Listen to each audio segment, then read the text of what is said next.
In this video, I'm going to be giving you my Happn Dating App review. Does it really work in 2025? If you find this video helpful, please consider to like this video and subscribe to my channel. In saying that, let's just jump straight into the video. So the Happn Dating App is all about turning real life moments into online connections instead of swiping through random people miles away. Happn shows you profiles of people you actually cross paths with in real life.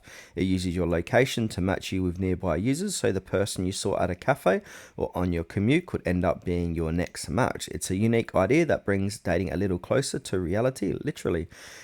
Happn still stands out with its location-based matching and clean modern design. You can like someone secretly, and if they like you back, it's a crush. Then you can start chatting. The app also includes stories, audio notes, and video calls, which makes interactions feel more natural and personal. It's perfect for people who prefer meeting locals or those who want spontaneous connections rather than endless long distance swipes. However, Happn isn't perfect.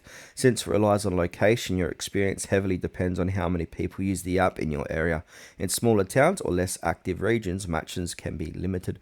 Some users also mention that the app drains battery due to background location tracking, and like most dating apps, the free version has its limits. Features like seeing who likes you or boosting your profile usually requires a premium plan.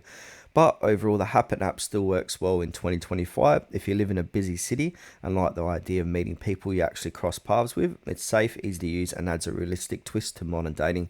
Just keep in mind that its success depends on where you live and how active you are. But for many, it's refreshing and a genuine way to meet new people.